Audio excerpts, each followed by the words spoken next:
السلام علیکم۔ سلطان محمد فاتح سیزن 2 میں فرحان آپ کو خوش آمدید کہتے ہیں۔ ناظرین، ایپیسوڈ کے شروع میں ہم دیکھتے ہیں سلطان قسطنطنیہ کے دیوان میں جندلی سے کہتے ہیں کیونکہ تمہارا سر اونچا اور زبان خاموش ہے، پھر یہ سر گرا دیا جائے گا اور یہ زبان کاٹ دی جائے گی۔ یہ کہتے ساتھ ہی سلطان اشارہ کرتے ہیں تو محافظ تلوار آگے کر دیتا ہے۔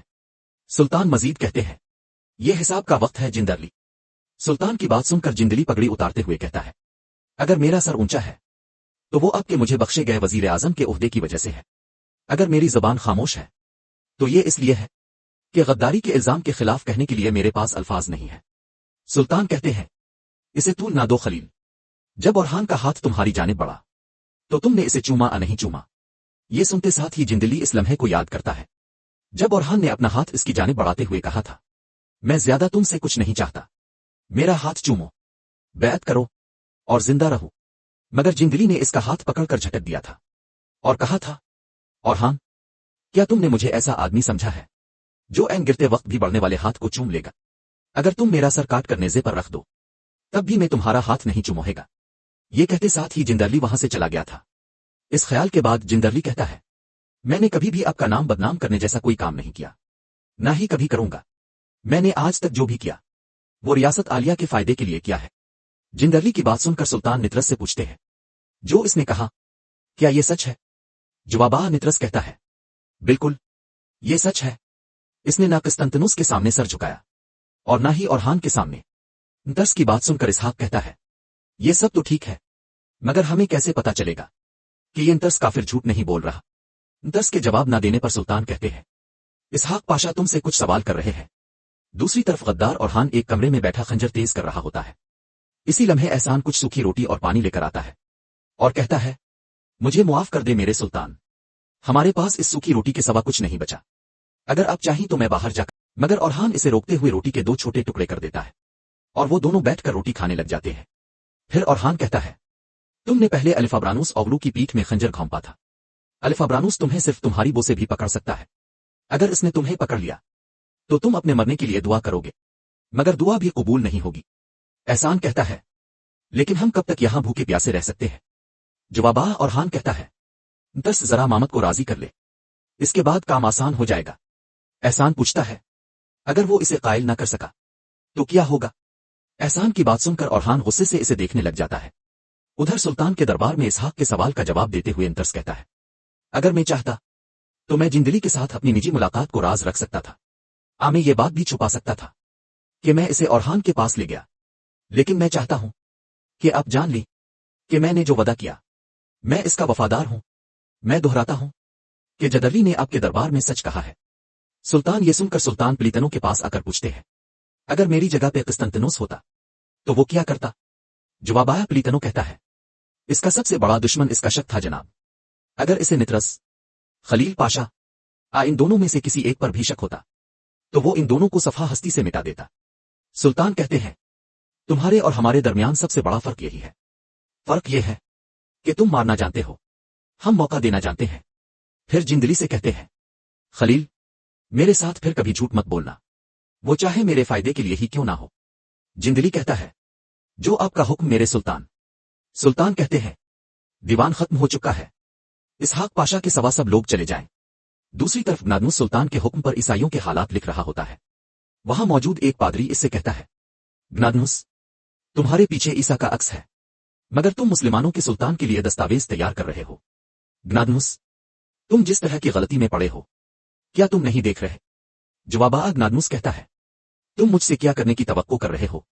ہمارے پاس سلطان نعمت کے سامنے سر تسلیم خم کرنے کے سوا کوئی چارہ نہیں ہے۔ دوسرا پادری کہتا ہے کیا تم مجھے نہیں دیکھ رہے گنادنوس؟ ہمارے ہاتھوں سے قسطنطنیہ نکل چکا ہے، ہم مسلمانوں کے تابع رہیں گے اور یہ صورتحال کبھی تبدیل نہیں ہوگی۔ ہمارا گرجا گھر اب مامت کو حساب دے رہا ہے، آیا صوفیہ کے ساتھ جو کچھ ہو رہا ہے اس کی تو میں بات ہی نہیں کر رہا۔ پھر پہلے والا پادری اس کی ہاں میں ہاں ملاتے ہوئے کہتا ہے حقیقت ہمارے سامنے ہے، ہمیں اب یہ شہر چھوڑنا ہے۔ جوابا گنادنوس کہتا ہے ہرگز نہیں، یہ شہر ہزاروں سال سے آرتھوڈوکس کا ہے، یہاں تک کہ لاطینیوں کے قبضے نے بھی اسے تبدیل نہیں کیا، یقیناً مسلمانوں کے قبضے سے بھی یہ تبدیل نہیں ہوگا۔ ضرورت پڑنے پر میں سلطان احمد سے بذات خود بات کروں گا اور میں اسے اپنے تمام اندیشوں سے آگاہ کروں گا، اتنا کافی ہے کہ ہم یہاں رہیں۔ اس پر پادری کہتا ہے ہم جہاں سے ہیں ہمارا گھر وہیں پر ہے گنادنوس، لیکن یہ جگہ تو ہرگز نہیں، میں اور مجھ سے وابستہ عیسائی شہر کو چھوڑ دیں گے۔ یہ کہتے ساتھ ہی وہ باقی پادریوں کے ساتھ وہاں سے چلا جاتا ہے، اور گنادنوس کہتا ہے شرمناک، بہت ہی شرمناک۔ پھر سپاہی سے کہتا ہے جب ارد گرد اتنی افراتفری ہے تو ماریا کہاں ہے؟ فوراً اسے ڈھونڈ کر میرے پاس لے آؤ۔ حکم ملتے ہی سپاہی وہاں سے چلا جاتا ہے۔ ادھر ایک سپاہی مفتی صاحب سے کہتا ہے ہم نے شہر میں رہنے والے مسلمانوں کے لیے ضروری اعلانات کیے ہیں جناب۔ مفتی صاحب کہتے ہیں خوب بیٹے خوب، اچھا تو ان لوگوں کی کیا صورتحال ہے جو اسلام کی دولت سے فیضیاب ہونا چاہتے ہیں؟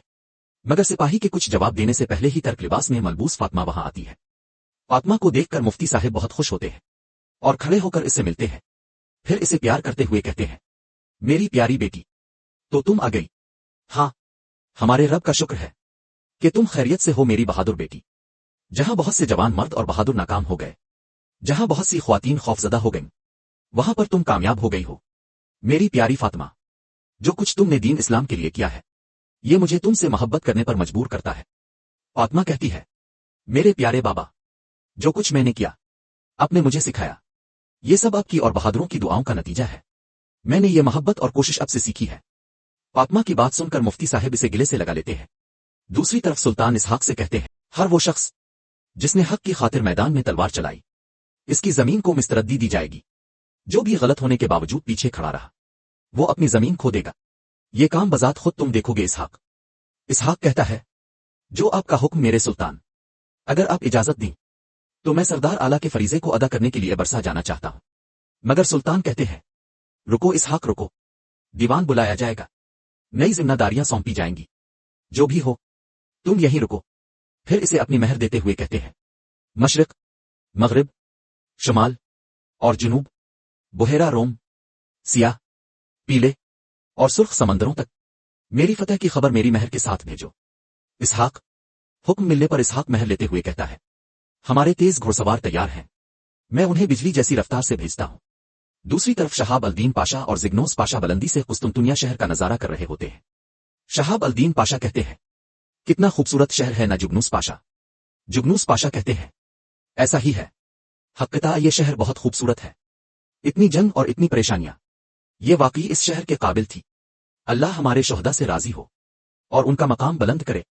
شہاب الدین پاشا کہتے ہیں آمین، لیکن یہ جدلی کے رحم و کرم پہ ہوتا تو ہم یہ شہر خوابوں میں بھی نہ دیکھ پاتے۔ جگنوس پاشا جگنوس پاشا کہتے ہیں ایسا مت کہیے، وہ بھی میدان جنگ میں ہمارے ساتھ لڑا تھا، وہ تو غازی بھی بن چکا ہے۔ یہ سن کر شابدین پاشا کہتے ہیں معلوم نہیں آپ کو کیا ہوا ہے جگنوس پاشا، ہم جب لڑ رہے تھے اور میدان جنگ میں شہید ہو رہے تھے، زاروی ہمارے سلطان معظم کے پاس گئے اور ان سے پیچھے ہٹنے کو کہا۔ خلیل پاشا جیسے ایک بزرگ سیاستدان کو یہ کہتے ہوئے دیکھنا ناقابل یقین تھا۔ جگنوس پاشا حیران ہوتے ہوئے کہتے ہیں یہ آپ کیا کہہ رہے ہیں؟ خلیل پاشا جانتے تھے کہ اگر ہم پیچھے ہٹے تو مزید شات ہوں گی اور کافر پایا تخت کے دروازے تک آ جائیں گے۔ شہاب الدین پاشا کہتے ہیں میں بدگمانی نہیں کرنا چاہتا، لیکن آپ کو کیا لگتا ہے وہ بزنطینیوں سے ملا ہوا ہے؟ جاگنوس پاشا کچھ سوچتے ہوئے کہتے ہیں ہو بھی سکتا ہے، آپ نے میرے دل میں شک ڈال دیا ہے۔ انتس نے کیسے جندلی کا دفاع کیا آپ نے بھی دیکھا تھا، معلوم نہیں کہ کون سی چال چلی ہے انہوں نے، لیکن ہمیں معلوم ہو جائے گا۔ جگنوس پاشا کی باتیں سن کر شہاب الدین پاشا کہتے ہیں کیا ہمیں حضور کے پاس جا کر یہ سب کہنا چاہیے؟ مگر جگنوس پاشا انہیں روکتے ہوئے کہتے ہیں ہم یہ نہیں کر سکتے، ہم نے ابھی بھی جنگ ختم کی ہے۔ ہم اگر سلطان کے حضور اس بات کو لے کر گئے تو وہ سمجھیں گے کہ ہم اپنے نفس کے پیچھے لگ گئے ہیں۔ فی الحال کچھ دیر انتظار کرتے ہیں، تب تک ہم مشاہدہ کریں گے۔ دوسری طرف گنادنوس کی طرف سے ملنے والی دستاویزات پڑھنے کے بعد سلطان کہتے ہیں کھڑے ہو جاؤ گنادنوس۔ موقع ملنے پر سپاہی گنادنوس کو کھڑا کر دیتے ہیں۔ سلطان مزید کہتے ہیں تم اس مذہب کی نمائندگی کر رہے ہو جس پر معصوم لوگ ایمان رکھتے ہیں گنادنوس، تم کھڑے ہو کر جو چاہے کہہ سکتے ہو۔ گنادنوس کہتا ہے سب سے پہلے مجھے آپ کی اس کوشش کا علم ہے جو اپنے فتح کے دوران عام لوگوں کو نقصان نہ پہنچانے کے لیے کی، اسی لیے میں آپ کے حضور اپنا شکریہ پیش کرنا چاہتا ہوں۔ سلطان کہتے ہیں میں آرتھوڈوکس اور غیر مسلموں کو اپنے شہر کے لوگ مانتا ہوں، لیکن کچھ شرائط ہوں گی۔ گنادنوس کہتا ہے آرتھوڈوکس اس حد میں رہنے کے لیے تیار ہیں جو اپنے مقرر کی ہے۔ یہ سن کر سلطان کہتے ہیں تو پھر اپنی جان اور روزگار کے بارے میں فکر نہ کرو، جب تک تم بغیر سوال کے میرے انصاف کو قبول کرتے رہو گے تم دنیا کے سب سے خوشحال اور محفوظ غیر مسلم رہو گے۔ اور کچھ ہے کیا اس پر؟ گنادنوس کہتا ہے کچھ پادری حضرات بھی ہیں جو سمجھتے ہیں کہ آرتھوڈوکس کے پاس اب کوئی حفاظتی ڈھال نہیں ہے اور وہ اب کی اجازت سے شہر چھوڑنا چاہتے ہیں۔ یہ سن کر سلطان کہتے ہیں اگر وہ اس شہر سے جانا چاہتے ہیں پھر انہیں جانے دو، لیکن میں یہ اجازت صرف ایک بار دوں گا۔ میں چند لوگوں کے لیے ایک جہاز تیار کرواؤں گا۔ اپنے عزیز دوست دمتری کے پاس مر گیا جاؤ، مجھے ان لوگوں کے نام بتاؤ جو جانا چاہتے ہیں، وہ اسی جہاز سے روانہ ہوں گے۔ جو تم چاہتے تھے وہ تمہیں مل گیا گنادنوس، اب باری میری ہے۔ گنادنوس پوچھتا ہے آپ ہم سے کیا چاہتے ہیں سلطان؟ یہ سن کر سلطان غور سے اسے دیکھنے لگ جاتے ہیں۔ ناظرین، اس کے ساتھ ہی ایپیسوڈ کا اختتام ہوتا ہے۔ امید کرتے ہیں آپ کو ویڈیو پسند آئے گی۔ ویڈیو پسند آئے تو ویڈیو کو لائک کریں، چینل کو سبسکرائب کریں اور بیل آئیکن پر لازمی کلک کریں۔